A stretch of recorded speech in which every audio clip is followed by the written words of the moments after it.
parler de la beauté dans l'espace public. Alors, pour vous présenter brièvement, Emmanuel, à ma droite, vous êtes architecte des Bâtiments de France à l'unité départementale de l'architecture et du patrimoine du Rhône et de la métropole de Lyon. Nadia, vous êtes architecte, chercheur spécialisé en qualité d'usage. Vous êtes basé à Tours. Et Marc, vous êtes designer, directeur artistique d'Aurel Design Urbain et président des lauréats pour l'intelligence de la main. Vous aurez l'occasion de nous dire de quoi il s'agit tout à l'heure. Alors voilà, on a vu la beauté aussi quelque chose de subjectif, mais elle peut avoir un rôle de garant dans l'espace public comme bien commun. Ça, je trouve important voilà, de réfléchir à cette notion de bien commun par la beauté. Et donc, j'aimerais commencer avec vous, Nadia, pour explorer cette nouvelle dimension, car votre démarche part d'une analyse des usages que nous avons de l'espace public. Voilà, c'est quoi l'espace public? Comment est-ce qu'on l'utilise? Comment est-ce qu'il est agencé et comment on se meut dedans? Et pour vous, la beauté doit s'inscrire dans l'usage que les citoyens vont en faire. Donc, est-ce que vous pouvez nous expliquer déjà votre démarche pour commencer, s'il vous plaît? Micro. La démarche. Déjà, merci parce que vous m'offrez l'occasion d'aborder un sujet sur lequel mes confrères m'ont toujours retoqué. On ne dit jamais que c'est moche ou que c'est beau. Et surtout, on ne montre jamais du doigt quelque chose qui est dysfonctionnel dans notre métier, dans notre confrérie, on va le dire comme ça. Donc, aborder la question de l'espace délétère, de l'espace ou de l'architecture qui fait du mal à la tête, au cœur, à l'âme, au corps, c'est compliqué dans notre métier. Et là, on va pouvoir le faire. Super. Donc, un peu comme nous tous, Gaël, Pascal, tous ceux qui se rencontrent sur ces thématiques-là, notre point d'entrée, c'est l'humain. C'est l'humain, et à travers l'humain, pour ce qui me concerne, pendant plus de 25 ans, l'humain fragile, l'humain fragilisé, l'humain en longue maladie, l'humain en situation de handicap, l'humain en situation de vieillesse, mais l'humain qui va très bien aussi, nous tous qui sommes dans cette salle, mais qui ne sommes pas le modulor de Corbu qui fait 1m80 et qui a 30 ans. Juste déjà ça, dans l'approche de l'architecture. Ça nous change quand même notre regard sur ce qu'on va dessiner. Si je ne prends pas le même corps, si je ne prends pas les mêmes sens, si je ne prends pas les mêmes sensibilités, je ne dessine pas la même chose. Et si je prends toujours le même corps, au même âge, je vais dessiner toujours la même chose. Et de fait, je vais être délétère, je vais être malveillant avec les autres corps, les autres sensibilités et les autres sensorialités. Donc, qu'est-ce qu'ils m'ont appris tous au cours de mon parcours? Eh bien, c'est qu'ils ont une réaction exacerbée avec l'environnement que l'on construit, que l'on dessine. Une personne en situation de handicap mental, quand elle génère une crise, un blocage, je ne sais pas comment gérer la situation parce qu'il y a un gros objet qui est venu se mettre sur le chemin que j'emprunte tous les matins pour aller chez le boulanger, elle m'indique qu'on a un dysfonctionnement dans l'aménagement de cet espace sur ce parcours-là. En fait, tout ce qui est exacerbé chez eux nous renvoie à ce qui, chez nous, de manière insidieuse, parfois invisible, nous mine le moral ou la santé sur le long terme ou tout au long de la journée. Quand vous vous posez la question de « elle s'ouvre comment cette porte ?» Attends, bouge pas, il y a un fil électrique, il est là le bouton. Eux, ils sont bloqués. Je vous assure que si toutes les portes que vous rencontrez dans la journée, vous êtes obligé de vous poser la question de comment elles s'ouvrent et que vous cherchez le fil électrique, à la fin de la journée, vous êtes épuisé. Vous avez une tête comme ça. Donc en fait, c'est exactement la même chose à tous les niveaux. Donc vous voyez combien un aménagement de la petite cuillère au macro peut être délétère et malveillant ou peut être absolument bienveillant et nous aider et nous porter dans notre santé psychique et physique. Donc déjà là, si on prend en considération la douleur, si on prend en considération la fragilité, si on prend en considération les différences de sensibilité, de sensorialité, de corporalité, la fatigabilité, eh bien vous voyez qu'on n'est pas en train de dessiner du tout la même rue. On n'est pas du tout en train de dessiner le même appartement. On n'est pas du tout en train de dessiner la même place.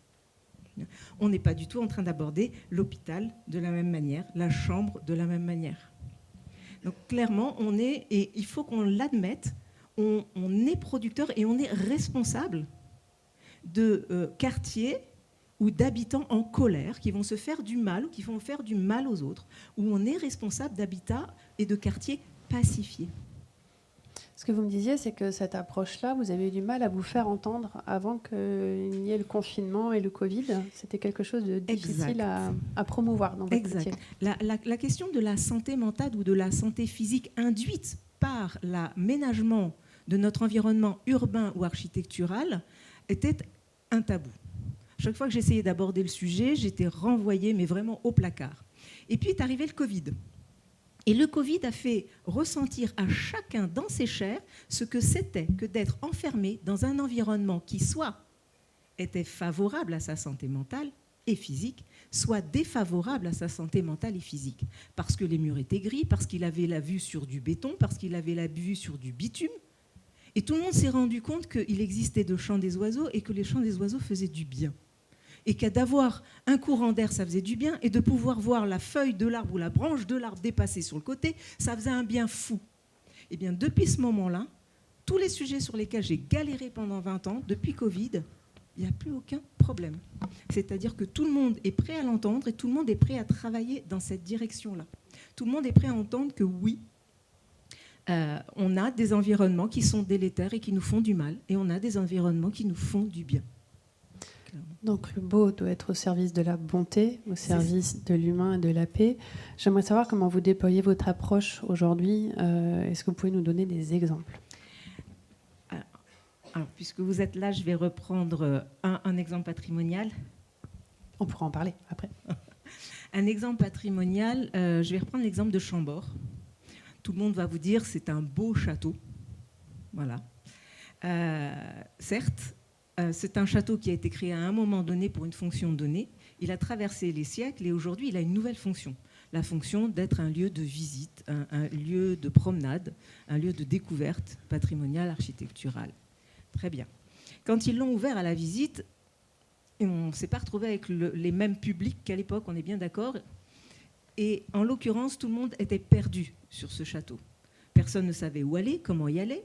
Les personnes en situation de handicap, que ce soit en fauteuil roulant, en béquille, s'agaçaient tout autant puisqu'il était impossible de pratiquer, d'entrer, de visiter, de découvrir. Les gens et les visiteurs arrivaient et s'agaçaient parce qu'ils ne savaient pas où trouver tel ou tel endroit et comment commencer la visite, etc. Donc le personnel se faisait agresser 1000 fois par jour par la même question. Les gens étaient en colère et agressifs parce qu'ils étaient tous perdus.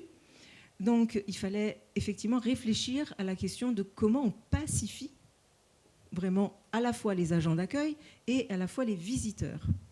Eh bien, en créant des allées de pavés napoléoniens, alors on respecte le pavé napoléonien, on est d'accord, mais en créant des allées de pavés napoléoniens bien posées sur un lit de sable, bien jointés, là où il n'y avait que des grandes cours qui se succédaient, on a créé un cheminement praticable, identifiable, qui a induit spontanément une direction. Donc les gens n'avaient plus à chercher où ils allaient, il y avait une allée qui leur indiquait d'où partir et où aller. Ça s'est pacifié, tout le monde s'est pacifié, et toutes ces petites choses qui ne ressemblent, enfin, qui ne sont pas pharaoniques, qui ne détruisent pas le patrimoine, qui respectent les objectifs de bienveillance envers à la fois les utilisateurs et les visiteurs. C'est ce qu'on prescrit dans l'aménagement des quartiers.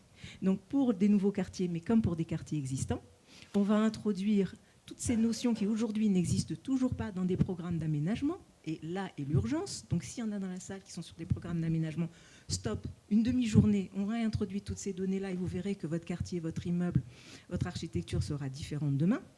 C'est, à partir d'aujourd'hui, qu'est-ce qui pacifie ? On va chercher à ramener, qu'est-ce qui ramène de la joie ? Je ne le vois jamais écrit dans aucun programme. Qu'est-ce qui ramène de la joie dans ce quartier ? Qu'est-ce qui respecte les différences de corporalité ? Qu'est-ce qui respecte les différences de sensorialité ? Nous avons besoin du chant de l'oiseau, du courant d'air, donc nous sommes biophiles, donc nous avons besoin de la nature. Donc là, je ne suis plus dans une injonction à sauver l'oiseau, sauver l'eau. Je suis juste dans je vais sauver l'oiseau et l'eau parce que j'ai bien compris qu'il me faisait du bien. et ça change complètement l'approche. Je crois que vous avez fait ça à Toulouse, non? Il y a un quartier sur lequel vous avez travaillé. C'est pas à Toulouse, c'est Pau, mais c'est pas grave. C'était à Pau? Oui, c'est Pau. Ah bah Pau, dans le sud-est, je suis sud-est, c'est parfait. Oui, sur un grand quartier de 16 000 habitants, 1,7 km de longueur, effectivement, on a introduit toutes ces données autour de répondre aux objectifs de fragilité, répondre aux objectifs de fatigabilité, répondre aux objectifs de différence de corporalité, sensorialité, sensibilité, de joie. Donc tout ce qui ramène la joie de manière subtile et puis de manière plus marquée, en respectant avec et par les habitants, jamais uniquement pour eux, parce que vous pouvez avoir les meilleures idées du monde, si ce n'est pas fait avec, ne marche pas. Donc la notion d'appropriation, de respect de ça aussi. Le silence, le droit au silence, supprimer les frontières, supprimer le dur, le rapide, le tranchant, ramener du doux. Dans la nature, est-ce que vous avez déjà vu dans la nature des lignes droites? Sérieux? Mais tous les problèmes viennent de là. Mais tous. Le dur, le droit, tous les problèmes viennent de là. Pourquoi aujourd'hui on cherche à créer des lois pour empêcher les vélos et les trottinettes et les piétons? Mais non, non, faites ça. Il n'y a plus de vitesse. Donc il n'y a plus de problème. Je fais ça. C'est dur, il y a de la vitesse. Il y a des problèmes. La voiture, va falloir arrêter de penser que c'est une boîte de vitesse. C'est une boîte de confort. Vous voyez comment on déplace le raisonnement et le paradigme? Et à partir de là, on change complètement notre approche de l'urbanisme et de l'architecture. Je ne cherche plus à mettre en œuvre des éléments architecturaux ou environnementaux pour de la vitesse. Je cherche à les mettre en place pour du confort. Et j'introduis la notion de santé psychique, qui jusque-là n'existait absolument pas dans nos programmes d'aménagement. Merci beaucoup Nadia. Dans les recommandations de lecture, après celle de Laure tout à l'heure, il y a un livre là, de Baptiste Morisot et Suzanne Husky sur Réhydrater la Terre qui explique très bien la manière dont on a aménagé les cours d'eau, on les a corsetés et tous les problèmes que ça nous crée, et le respect justement de dynamique, on va dire, organique et vivante. En effet, on a pu en parler aussi avec Marc, à qui j'aimerais passer la parole pour un petit rebond, savoir ce que vous pensez, vous aussi, travaillant depuis plus de 30 ans dans l'espace public, en tant que designer, de cette approche et de ces aspects sur lesquels Nadia attire notre attention ce matin. J'imagine que ça vous parle aussi énormément et qu'on a aussi parlé du rôle de la courbe dans l'espace urbain. Oui, effectivement, le beau a toujours été pour moi un élément structurant et extrêmement important de ma réflexion sur l'espace public. Parce qu'en fait, s'il y a bien un lieu où le beau n'est pas présent, c'est très souvent l'espace public. Et donc, mon objectif, dès que je suis sorti de l'école, dès que j'ai été diplômé, ça a été de dire, en tant que designer, j'ai une responsabilité. Et ma responsabilité, c'est d'essayer de faire du beau pour le plus grand nombre. Donc, de réfléchir à des objets du quotidien, de travailler dans la banalité du quotidien pour tout le monde, en essayant d'insuffler des signes, des micro-signes, dans les objets, des signes qui fassent que nous soyons dans notre quotidien peut-être plus présents dans l'instant, dans le moment, vivants aussi, ce qui nous fait sentir vivants à travers des formes qu'on va identifier, à travers des surfaces sur lesquelles on va s'asseoir et qu'on va toucher, à travers une émotion que vont susciter des objets. Donc je vais faire défiler quelques-unes de nos réalisations, des réalisations de l'atelier, sur des espaces publics, comme ici, les abribus de la ville de Paris. Donc un vrai challenge, 2500 abris pour une ville comme Paris, un travail avec les architectes des bâtiments de France, main dans la main pour réfléchir à un objet qui soit efficient, qui puisse fonctionner, mais qui aussi, comme je viens de l'évoquer, raconte quelque chose et parle de quelque chose. Alors, il y a un mot en grec que j'aime beaucoup qui pour dire beau, c'est kalos. Et kalos, c'est aussi bon. Donc le bon est associé avec le beau. Donc inévitablement, quand on travaille sur des objets qui doivent être, qui sont beaux, c'est qu'ils répondent parfaitement à un usage, qu'ils répondent à une fonction. Sinon, il n'y a pas du tout de rapport entre l'objet et la fonction. Je fais défiler comme ça des images. Là, c'est juste à côté. Je suis repassé pour voir si ça fonctionnait toujours, si c'était détruit. Le passage France-Peugeot qui fonctionne toujours. Là, pareil, un tunnel extrêmement dégradé. J'adore, plus les espaces sont dégradés, plus j'adore travailler sur des espaces de ce type-là. Donc sale, ça sentait mauvais, etc. Et l'idée d'en faire un espace très beau, comme un hall d'hôtel d'un palace, un espace très luxueux, en dessinant un objet, ce lustre, et en travaillant sur l'éclairage. Je ne sais pas si vous avez d'autres questions, ou si je fais défiler comme ça. Parce non, ce que j'aimais bien, c'était l'histoire derrière ce tunnel. Comment vous avez essayé de l'aménager? Je trouvais ça plutôt... comment on le rend... C'est la notion d'hospitalité aussi, parce que les Bien tunnels entendu. on n'a pas vraiment envie d'y passer le soir. Dans la Très vite, toujours dans l'espace public, c'est de se mettre à la place de l'usager et de se dire, un tunnel qui fait plus de 200 mètres, est-ce que j'ai envie de le traverser? Est-ce que je vais ressentir de la peur, de l'angoisse, de l'inquiétude? Donc, qu'est-ce que j'ai envie de faire en tant que designer pour qu'on se sente bien en traversant ce tunnel, même qu'on ait presque envie de le traverser. Voilà. Avec la notion de sécurité aussi dans cet espace public, Bien, toujours.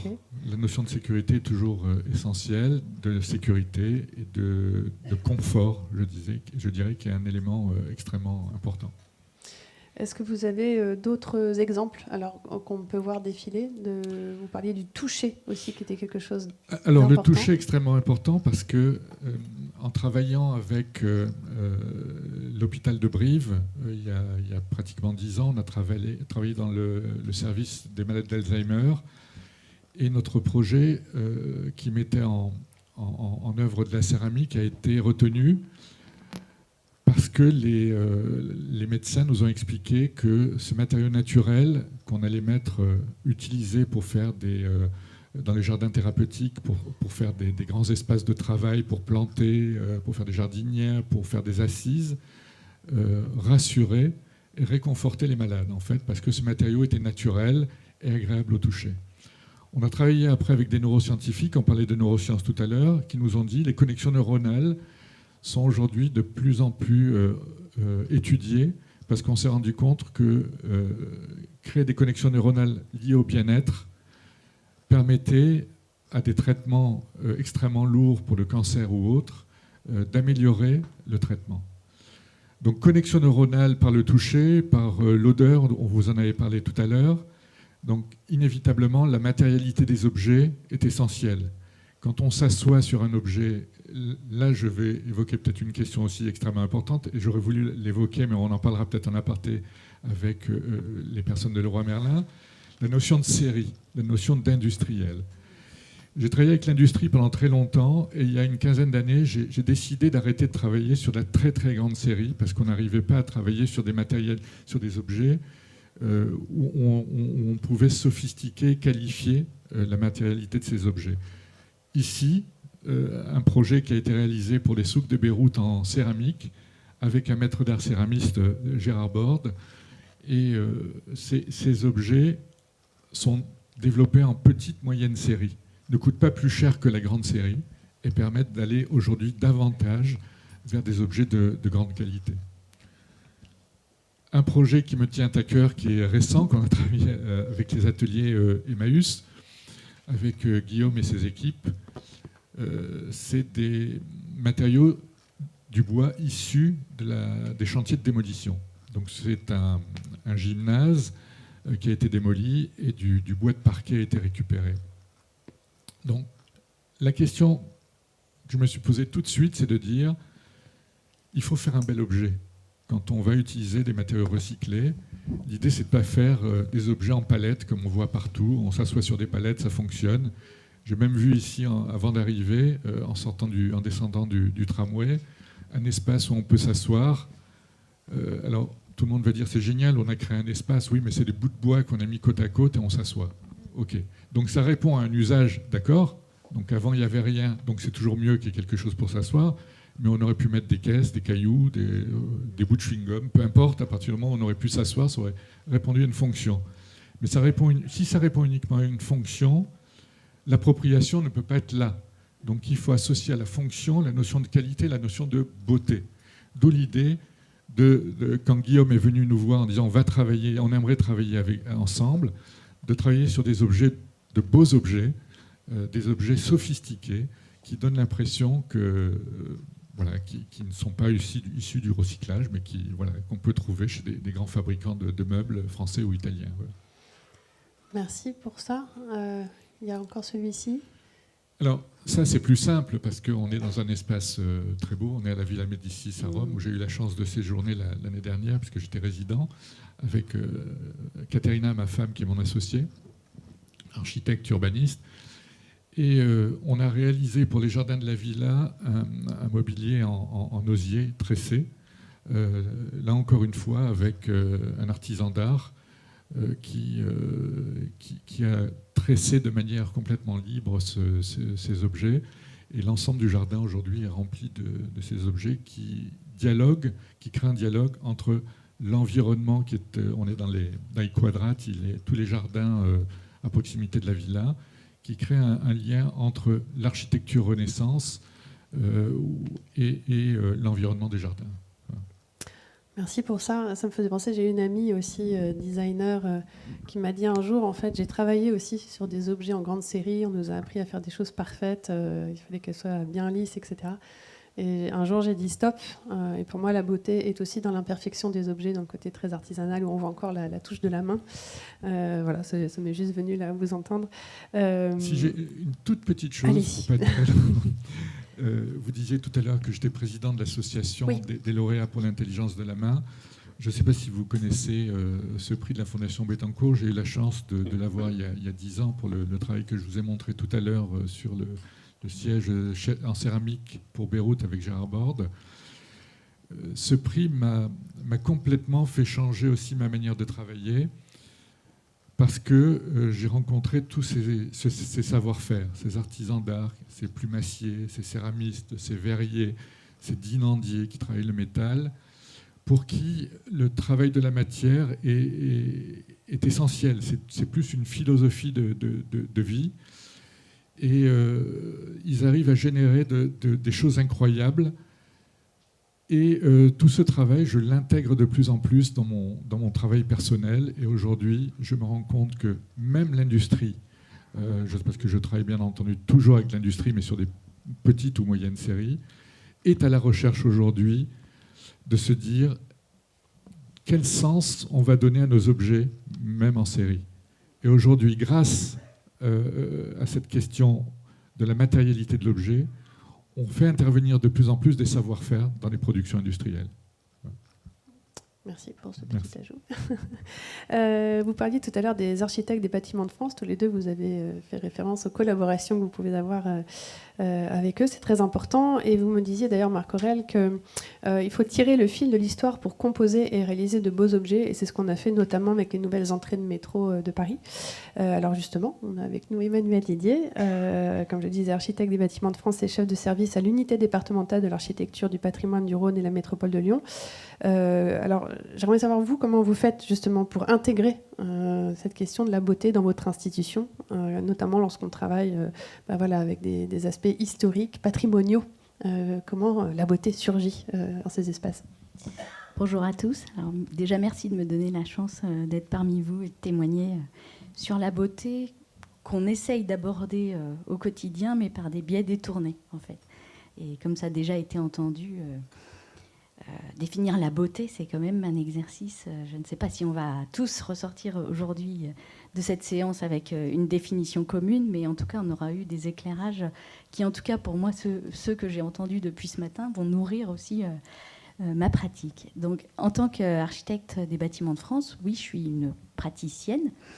Je ne suis pas maître d'œuvre comme un certain nombre, au même titre qu'un certain nombre de confrères que je rencontre au quotidien pour venir me présenter des projets, donc architecte, urbaniste, paysagiste, mais travailler sur la beauté au sein de l'espace public depuis un point de vue de l'État, parce que l'institution, comme vous la nommez, c'est peut-être un bien grand mot, mais c'est surtout une administration déconcentrée du ministère de la Culture, et donc à travers le regard que je dois porter sur les aménagements dans les espaces protégés, autour des monuments historiques ou dans des sites bien définis comme le secteur sauvegardé du Marais ou d'autres lieux comme le Vieux-Lyon, par exemple, qui ont des règlements, des plans de gestion, eh bien, je dois examiner la façon dont un espace public trouve sa place lorsqu'il y a un projet d'aménagement, de transformation, de création. Et donc, la plupart des interlocuteurs, enfin en tout cas l'usager lambda, mais le particulier, lui, ne vient pas me proposer un aménagement d'espace public. Mais nos interlocuteurs réguliers en la matière, c'est plutôt la collectivité, donc celui qui a la maîtrise et la compétence sur le domaine public. Donc en l'occurrence ici, ça peut être surtout la métropole, la ville de Lyon par exemple. Et donc lorsqu'on commence à travailler ensemble sur un projet d'aménagement d'espace public, on essaye d'abord, enfin en tout cas c'est comme ça que j'entends faire mon travail, de se mettre d'accord sur le diagnostic. Qu'est-ce qu'on voit ensemble ? Quel est l'état de cet espace public aujourd'hui ? Quelles sont ses valeurs ? Pour essayer justement d'objectiver ce qui peut être beau, ce qui peut être amélioré, ce qui peut être laid. Mais en tout cas, moi, dans la façon dont j'essaye de conduire cette politique publique culturelle, je n'emploie jamais le mot beau. Lorsque j'évalue un projet à la fin du processus de projet, il y a une demande d'autorisation et puis l'ABF doit donner un avis. Alors, vous ne trouverez jamais dans un avis d'ABF cet aménagement est moche, ou elle est, il ne recueille pas d'avis favorable. Ça, c'est strictement interdit parce que ça enlise dans l'incompréhension de notre travail. Qui, déjà, l'architecte des bâtiments de France n'a pas forcément une image collective très positive. Et vous avez certainement eu un problème de Velux ou de volet dont vous voulez me parler à la fin de la séance. Ceci dit, moi, ce qui m'intéresse et qui donne du sens à mon travail, c'est effectivement comment dégager collectivement, et ça, c'est une démarche qui relève de la beauté aussi, alors le mot est à la mode, mais cette co-construction, mais c'est se dire, voilà, mettons-nous d'accord, qu'est-ce qui permet de dire quelles sont les valeurs que regroupe cet espace, comment est-ce qu'on les qualifie. Aujourd'hui, tous les architectes répondent à des concours de maîtrise d'œuvre avec des données quantitatives qui illustrent les objectifs qu'on donne aux projets qu'ils doivent concevoir. Et tout l'enjeu, c'est d'essayer de détricoter pour dire, voilà, qu'est-ce qui relève du qualitatif ? Est-ce que c'est la pérennité de l'aménagement vers lequel je voudrais... je trouverais que cet aménagement est intégré dans l'espace patrimonial ? Est-ce que c'est la durabilité, la question de la matérialité ? Est-ce que c'est la lisibilité de son décor ? Il y a des espaces publics qui sont cadrés par des monuments qui présentent des façades intéressantes, avec une valeur d'ancienneté, avec une valeur d'authenticité, avec une valeur mémorielle. Il y a tout un ensemble de valeurs pour lesquelles chacun des espaces a sa caractéristique propre. Nul espace public ne ressemble à un autre. Il a un héritage, donc c'est ce diagnostic qui essaye de synthétiser d'où vient... de quoi on hérite, quoi, en gros. Aujourd'hui, en 2024, qu'est-ce qu'on a sous les yeux et vers quoi on voudrait tendre ? Qu'est-ce qu'on souhaite transmettre aux générations futures ? Quelle est la valeur patrimoniale ? La valeur patrimoniale, si je vous interroge tous, vous n'aurez pas la même notion, c'est pareil. Et donc, comment est-ce qu'on peut qualifier cette valeur et se dire, l'enjeu principal, prioritaire, c'est... j'allais dire la statue de Louis XIV sur la place Bellecour. Bon, peut-être que c'est ce qu'il y a de plus important sur la place. Voilà. Mais il y a d'autres... là, je prends un exemple lambda pour essayer d'illustrer, mais il y a des tas de typologies d'espaces publics, pour certains qui sont tirés d'une forme urbaine composée, avec une démarche d'un urbaniste au 19e, qui peut être évidente à la lecture de l'usager. Et puis il y a d'autres espaces publics qui sont des délaissés, qui sont des résidus, qui sont le résultat d'une démolition d'un îlot insalubre. Et donc on essaye déjà de comprendre quelle est l'identité de l'espace et comment on peut travailler avec les maîtres d'œuvre qui font des propositions. Il peut y en avoir plusieurs. Et on essaye de trouver un équilibre pour répondre à l'ensemble de ces enjeux. Ouais, c'est intéressant cette réflexion en termes de valeur plus qu'en termes de critères de beauté. Parce que mais ça fait partie de ce que vous faites au quotidien. Et ce que vous me disiez, c'est que pour vous, ce qui est beau, c'est cette relation justement avec les différents interlocuteurs risques que vous avez lors de vos interventions sur les différents espaces publics. Et oui, parce que comme je le disais, la relation entre les maîtres d'œuvre et par exemple mon service, le milieu professionnel quand même, et Marc Aurel en témoignait tout à l'heure, c'est toujours agréable quand on dit « Ah, moi j'adore travailler avec les ABF », mais c'est quand même pas toujours le cas. Et donc l'idée, c'est quand même d'approcher, on est du même côté, quoi. Qu'est-ce qui fait qu'un espace public, il faut savoir identifier son intérêt collectif, le bien commun. Moi, je dois donner des avis au nom de l'intérêt général. Je n'ai pas d'intérêt particulier à aménager de telle ou telle façon. C'est une cause qui me dépasse, que je dois défendre. Et finalement, avec la collectivité qui a aussi une responsabilité en la matière, c'est comment est-ce qu'on co-construit, comment est-ce qu'on progressivement on chemine et on fabrique le projet ensemble. Et c'est ça qui me paraît intéressant, qui permet de gérer de l'humain, qui permet d'avoir une intelligence du cœur pour produire du projet, plutôt que... c'est vrai que souvent, l'approche normative, l'intelligence artificielle va peut-être pouvoir nous permettre d'avoir des projets d'espace public. Et pour autant, tous les aspects sensibles, toute la valeur pédagogique, la valeur distractive qu'on peut tirer d'un espace public, est-ce que l'intelligence artificielle va nous permettre moi, quand je travaille avec des collectivités, on essaye de raisonner sur la matérialité. Alors, quel sol on met ? Alors oui, mais il faut un sol qui soit praticable pour les personnes à mobilité réduite. Oui, c'est normal, on intègre toutes ces données. Donc le pavé, ce n'est pas forcément toujours l'idéal pour les personnes à mobilité réduite. Pour autant, est-ce que le granit de Chine trouve sa place dans un espace public lyonnais ? Voilà. Comment est-ce qu'on arrive à qualifier et faire d'un aménagement une proposition spécifique, opérante, qui ne soit pas banalisante et qui fait que si on se trouve dans une ville avec une galerie commerçante à ciel ouvert, pour ne pas les nommer, mais ces grandes artères commerçantes, eh bien, qu'est-ce qui fait qu'on se trouve à Paris, à Lyon, à Bordeaux, d'une façon différente ? On est bien d'accord. Et c'est vrai qu'on a parlé un peu du rôle des logiciels et de l'intelligence artificielle dans la manière dont on fait la conception des espaces publics et la manière dont on peut repérer d'ailleurs tel logiciel, d'ailleurs tel type d'architecture aujourd'hui. Alors, il y a aussi des contraintes aujourd'hui. C'est-à-dire que vous devez vous inscrire dans un patrimoine, dans une histoire, tout en embrassant aujourd'hui des enjeux, on va dire, liés au bouleversement climatique, à la question de la végétalisation aussi de l'espace urbain, et puis cette question du bien-être qui ressort aujourd'hui. Comment on intègre tout cela maintenant ? Est-ce que c'est facile ?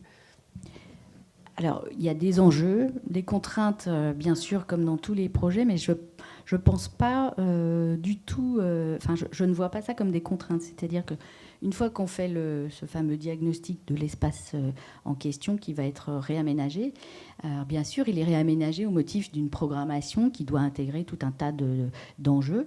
Et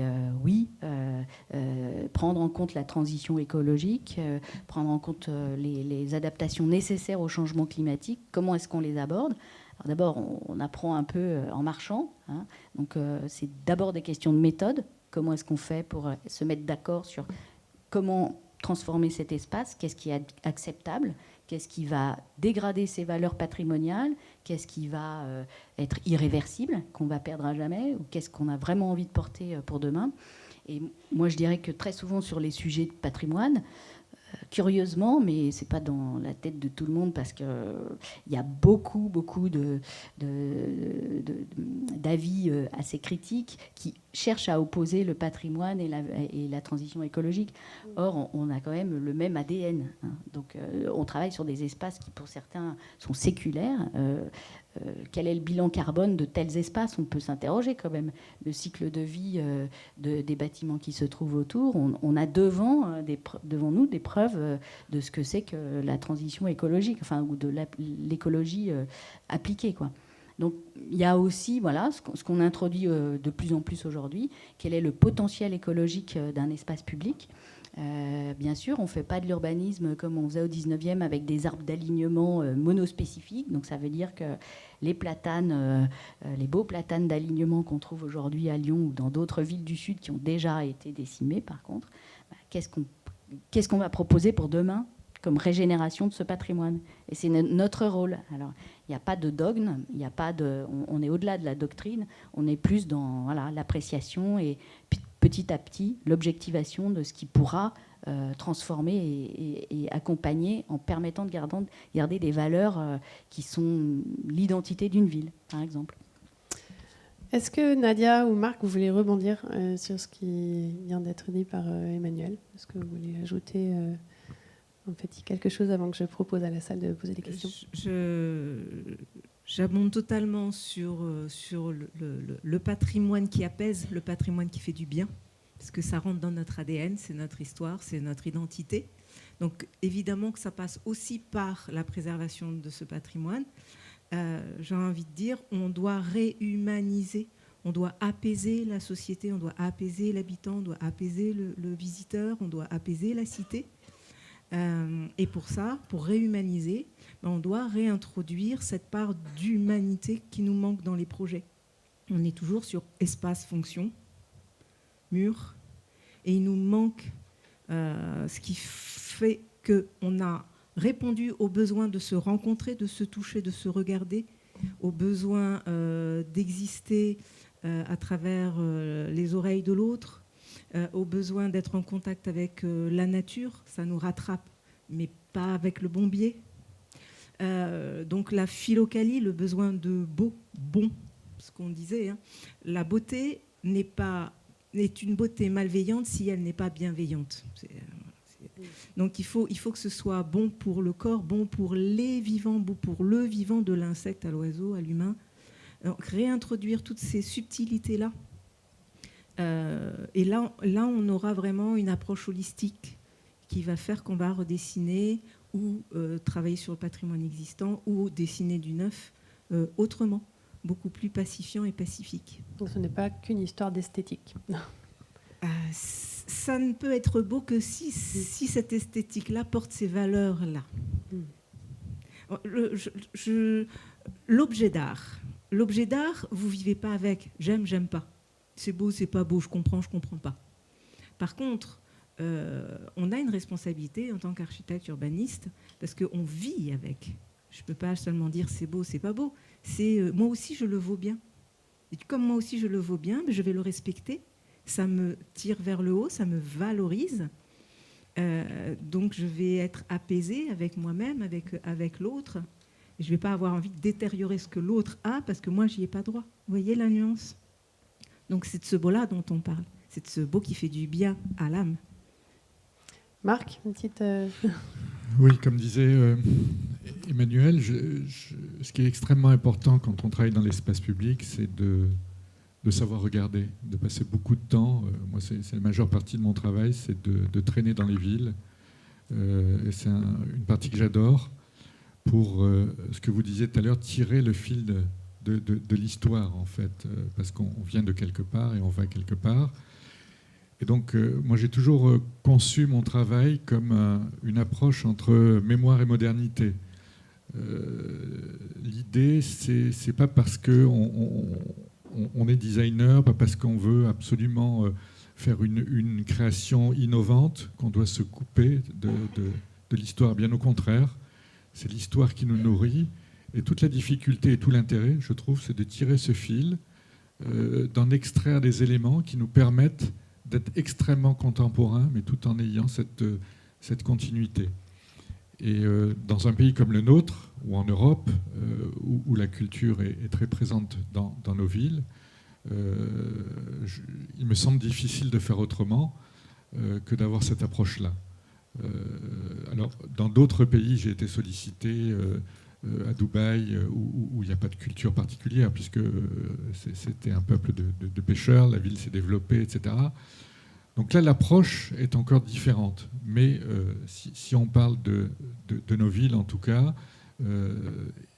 moi, je trouve que c'est extrêmement important de tirer ce fil de l'histoire. On pourra parler de ce qui se passe ailleurs dans la table ronde qui suit. Est-ce qu'il y a des questions ? Est-ce que voilà, il y a des choses que vous aimeriez exprimer ? Oui, alors j'ai une main qui se lève là. Je crois qu'on va pouvoir vous amener un micro.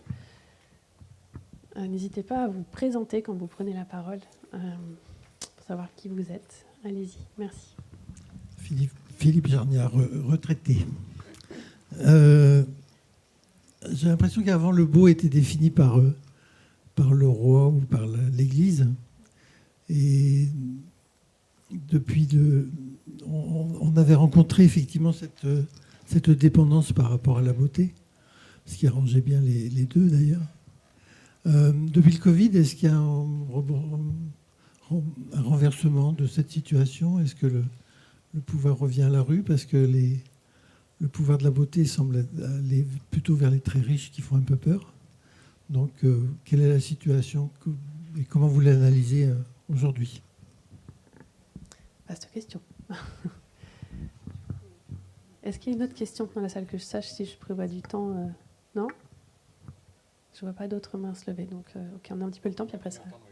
vous avez le temps de répondre, mais après, c'est la pause café. Je crois que... Voilà. Oui, pour reprendre un petit peu l'avant et l'après-Covid, oui, j'aurais envie de dire oui, la beauté n'est plus la beauté du roi. La beauté est devenue la beauté vraiment du quartier, de l'habitant, de l'occupant, de l'usager, de l'utilisateur. En tout cas, je reste sur la question de l'urbanisme et de l'architecture. Je ne glisse pas sur les autres sujets où on va avoir d'autres approches de la beauté. On a bien compris qu'on avait aussi droit au beau. Et c'est une revendication de plus en plus forte. La preuve en est qu'on a été tellement content quand on a vu dans l'appel d'offres du Centre Pompidou pour la première fois la demande d'un cabinet en qualité d'usage. Vous avez toujours la sécurité incendie, l'accessibilité handicapée, la structure, l'architecte, etc. Et pour la première fois, l'usage, l'usager, l'habitant, à qui on demande son avis. Et enfin, l'humain existe. Et de fait, eh bien, les demandes, les prescriptions ne sont pas les mêmes. Et on dessine et on aborde la question du beau autrement. Le beau confortable, c'est lequel, c'est pour qui, c'est comment. On voit bien qu'on ne dessine plus les mêmes quartiers depuis que l'usager entre dans la danse. Et ça a été un des éléments déclencheurs de l'après-Covid, que de se rapprocher de ce dont l'usager a besoin pour être bien et pour vivre son beau environnant pleinement. Moi, je dirais que ce qui a changé après le Covid, c'est qu'on s'est rendu compte de l'importance sociale de l'espace public.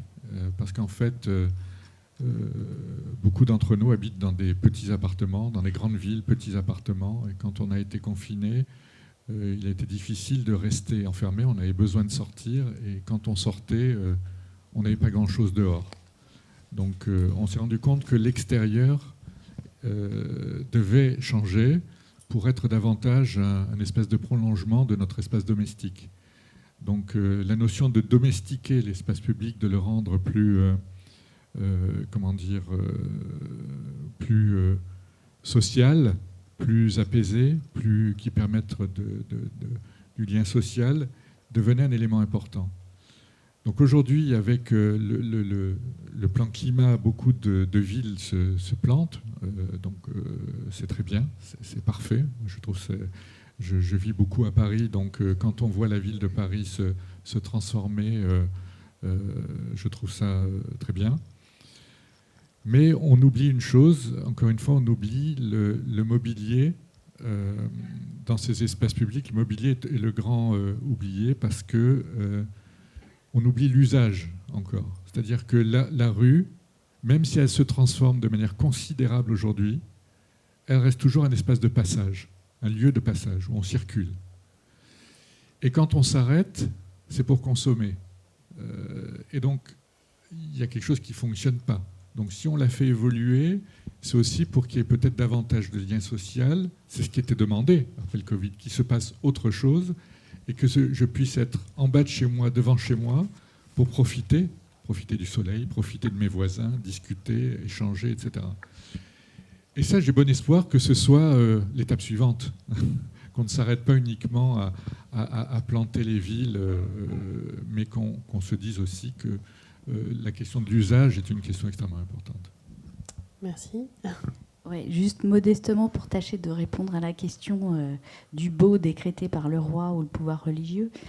Depuis, parce que là on est au XXIe siècle et entre les deux, depuis le temps de l'académisme, il y a quand même eu des façons d'émettre un jugement sur l'architecture ou sur les espaces publics qui a évolué par le biais, voilà, qu'est-ce qu'on fait quand on produit une commande publique? On fait un concours.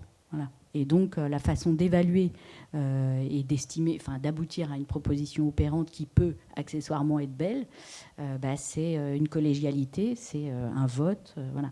Et aujourd'hui, depuis l'épisode du Covid a été effectivement un catalyseur d'un certain nombre de dysfonctionnements ou de manquements à la conception d'un espace public.